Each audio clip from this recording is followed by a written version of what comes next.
അപ്പോൾ ഫ്രണ്ട്സ്, ഇന്നത്തെ ഈ ഒരു വീഡിയോ എന്ന് പറയാൻ വേണ്ടി പോകുന്നത് ഒരു ചെറിയൊരു ഇൻഫോർമേഷനാണ്.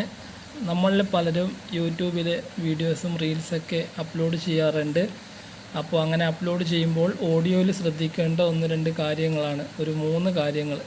അതിൽ ആദ്യത്തേത്, നമ്മൾ ഈ സിനിമയിൽ നിന്നും സ്പോർട്സിൽ നിന്നൊക്കെയുള്ള ചില വീഡിയോ ക്ലിപ്പ് കട്ട് ചെയ്ത് നമ്മളെ രീതിയിൽ എഡിറ്റൊക്കെ ചെയ്ത് അത് റീൽസിൻ്റെ സൈസിലേക്ക് രൂപമാറ്റമൊക്കെ ചെയ്ത് അപ്ലോഡ് ചെയ്യാറുണ്ട്. അങ്ങനെ ചെയ്യുമ്പോൾ ശ്രദ്ധിക്കേണ്ട ഒരു കാര്യം, അത് സാധാരണ നിലയ്ക്ക് ഒരു റീൽസ് 3 മിനിറ്റ് വരെയാണ് അതിൻ്റെ ഒരു ഡ്യൂറേഷൻ. പക്ഷേ ഇങ്ങനെ ചെയ്യുമ്പോൾ മറ്റുള്ള ഓഡിയോ കാര്യങ്ങളൊക്കെ നമ്മൾ ഇൻക്ലൂഡ് ചെയ്യുന്നുണ്ട് ആ വീഡിയോയിലെങ്കിൽ ആ വീഡിയോ 1 മിനിറ്റിൽ കൂടാൻ പാടില്ല.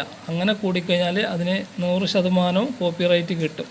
പിന്നെ രണ്ടാമത് ശ്രദ്ധിക്കേണ്ടത്, നമ്മൾ എവിടെ നിന്നായാലും ഒരു ഓഡിയോ കോപ്പി ചെയ്തിട്ട് നമ്മളെ വീഡിയോയിൽ നമ്മൾ എഡിറ്റ് ചെയ്യുന്ന സമയത്ത് ഉൾപ്പെടുത്തി കഴിഞ്ഞാൽ, നമ്മളത് യൂട്യൂബിൽ അപ്ലോഡ് ചെയ്താൽ അതിനും ഈ കോപ്പിറൈറ്റ് കിട്ടും. അതിന് നമ്മൾ എന്ത് ചെയ്യണം, ഒരുപാട് സ്ഥലങ്ങളിൽ നിന്ന് ചില വെബ്സൈറ്റുകളിൽ നിന്നൊക്കെ നമ്മൾ എടുക്കുമ്പോൾ അതിൻ്റെ കൂടെ തന്നെ അതിൻ്റെ ഇൻഫോർമേഷൻ ഉണ്ടാവും. ആ ഒരു സോങ്ങിൻ്റെ അത് ആര് രചിച്ചതാണ്, അതിൻ്റെ മ്യൂസിക് ആരാണ്, ഏത് കൺട്രി, അതൊക്കെ ഉണ്ടാവും.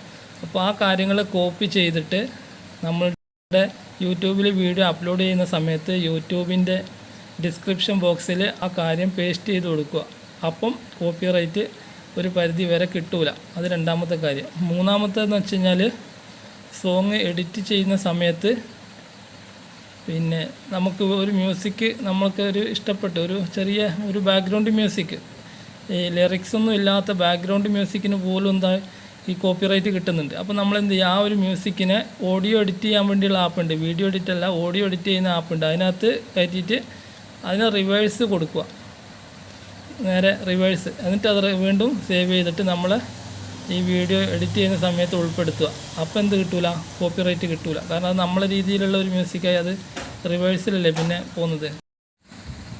അപ്പോൾ വീഡിയോ എഡിറ്റ് ചെയ്ത് പേസ്റ്റ് ചെയ്ത് നമ്മളത് അപ്ലോഡൊക്കെ ചെയ്യുന്ന സമയത്ത് ഇത്തരം കാര്യങ്ങൾ ശ്രദ്ധിക്കുക.